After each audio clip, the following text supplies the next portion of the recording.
Hello everybody, welcome back to Very Bad Deck Techs. My name is Jared, and today I'm bringing you a deck that's built around Jared Carthalion, a planeswalker commander from Dominaria United, and also the face commander of the Painbow Precon.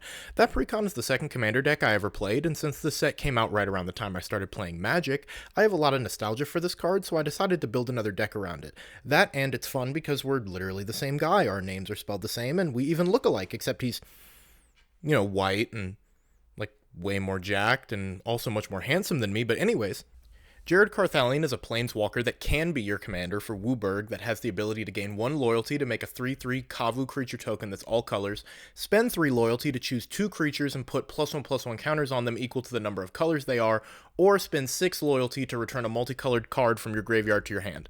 If that card is all 5 colors, you also get to draw a card and make 2 treasures. This deck is chiefly built around Jared's first and second abilities, and as a result, it includes a bunch of different ways to take advantage of casting multicolor spells and controlling multicolor creatures to get our value. There are a couple of ways this deck can win, with the most straightforward being buffing up 1 or more multicolored creatures with Anthem effects and our commander's ability to eventually go lethal. Let's talk about it. Since we're on 5 color here, and I don't have a ton of experience with that, I included a good number of ramp pieces to make sure that we're getting WUBRG online in a reasonable amount of time. Green is obviously undefeated here, since cards like Nature's Lore and Farseek search for lands based on their types, which allows us to grab both dual and tri lands from our library as long as they have basic land types. 3 Visits also does this, feel free to include it. You're probably better off including more of these 2 mana pieces than not. This list was just getting a little pricier than what I typically go for, so I left it out. These are great here since they both ramp you and fix your colors, which are both things that we need to do. Similarly, Kodama's Reach and Cultivate let us grab whatever 2 basic lands we don't have already, which will ideally set us up to have all 5 colors a turn ahead of schedule. There are also very strong options for mana dorks here. Obviously, Birds of Paradise is 1 mana and taps for any color. You could also choose to put Delighted Halfling, which does basically the same thing. I opted not to include it because it's $20 and the colored mana it makes can only cast a legendary spell. You could also include Ornithopter of Paradise, which is more budget friendly, but it does cost 2 mana to cast instead of 1. Fabro Elder and Bloom Tender both tap for 1 mana of each color from among permanents we control. These can give a great boost in the early game, but they really shine after a few turns since they tap for WUBRG all by themselves, which is not only a lot of mana, 1 creature tapping for 5 is pretty ridiculous, but this gives us a ton of flexibility into the mid and late game, making sure that we always have exactly the colors we want, exactly when we want them, so that the deck never feels clunky. Aside from the usual dorks, rocks, and green ramp spells, this deck is also able to take advantage of some more unconventional options. For example, Falaji Wayfarer gives all multicolored spells Convoke, which can provide a nice little boost since that's most of our deck. It's also all colors because it says that it is, which helps out a ton with several other cards in the deck that care about colors. Case of the Shattered Pact is just 2 colorless mana for an enchantment that allows you to grab whatever basic land you need from your library, and in the late game it becomes extremely powerful since as long as you control permanents covering all 5 colors, you can give target creature flying, double strike, and vigilance at the beginning of combat. The Kavus that our commander makes already have trample, so this ends up creating a lot of very big, very safe attacks into the mid and late game. Rounding out this section, Ramos Dragon Engine is a 6 mana 4/4 with flying that says whenever you cast a spell, you put a +1/+1 counter on it for each of that spell's colors. This is already cool since it's a beater with flying that makes itself gigantic, but Ramos also has the ability to remove 5 +1/+1 counters from itself to add Progenitus mana, that's WUBRG times 2, and even though you can only do this once per turn, it's still great value. This is especially true since you can activate Ramos at instant speed, meaning you can cast any WUBRG spell with it in play, attack with your flying 9/9, then activate it to get a whopping 10 mana in your second main phase. And since you now have 2 mana of every color, you have the flexibility to do pretty much anything you want. To take further advantage of the 5 color Kavus that Jared can make, this deck is also packed with color-based Anthem effects. I didn't put every single liege in here, but there are 7 of them, and each one gives our Kavus +2/+2 since they're all colors.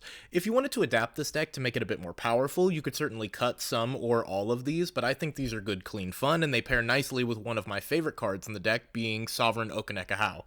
Okaneka How says that whenever it attacks, for each creature with power greater than that creature's base power, you put a number of +1/+1 counters on it equal to the difference. His ability is super fucking wordy, but basically if you have an 8/8 that has base power 3, it will get 5 +1/+1 counters on it when Okaneka How attacks. This can quickly make one of our Kavus, or any other 5 color creature, massive when combined with Jared Carthalion's -3 ability, which also puts 5 +1/+1 counters on up to 2 targets if those targets are 5 colors. You can also set up a cheeky Simic Ascendancy win here, which I did include just because this gets to be a lot of +1/+1 counters for not that many game actions, so this can definitely work if you enjoy a side quest style win condition.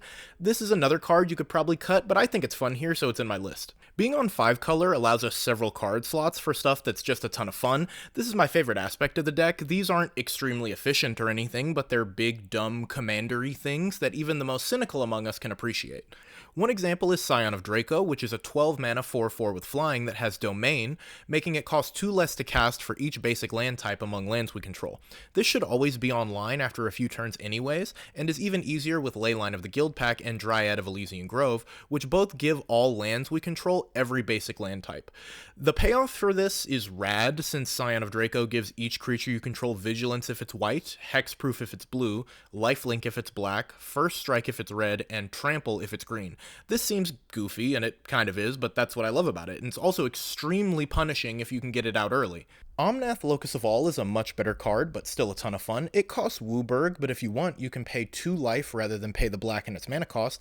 It converts unspent mana into black mana, which you don't lose when you're passing through steps and phases, which is a nice perk, but Omnath is actually here for its second ability, which lets you look at a card at the beginning of your first main phase, and then you reveal that card if it has 3 or more colored mana symbols in its mana cost. If you do, you add 3 mana in any combination of its colors, and then you put it into your hand. If you don't reveal it, you also put the card into your hand. This allows us to always look at an extra card, and a good chunk of the time we get 3 mana towards casting that card or whatever else we might feel like doing during the first main phase. Other generically good cards here include 2 enchantment gods that put in work during combat, Iroas, God of Victory, and Xenagos, God of Revels. Iroas gives all of our creatures menace, which is fantastic evasion, and also prevents all combat damage that would be dealt to our attacking creatures each combat. The size of our creatures on average already makes our board tricky to deal with, but these 2 effects can really put it over the top. Xenagos, God of Revels is really nice for dropping the hammer on a problem player out of nowhere, since its ability gives a creature you control haste and doubles its power until the end of the turn. If you don't need the haste, you can also just target a creature you control that was already buffed previously, and you'll probably be able to kill a player. That's how this has been functioning in my games, or you'll at least be able to hurt someone really, really bad. Both of these cards are indestructible, making them durable against most board wipes, which can put you ahead on the rebuild, which in and of itself is a pretty nice utility. On the topic of big fun spells to cast, I also want to spend some time highlighting Infinite Guideline Station. This is a Wooburg spacecraft from Edge of Eternities that creates a tapped 2/2 robot token for each multicolored permanent you control when it enters. This is a whole lot of bodies most of the time, which is never bad, but it really shines here because of its station ability. For those who aren't familiar, station is a mechanic where you can tap a creature you control to put charge counters onto a spacecraft equal to that creature's power.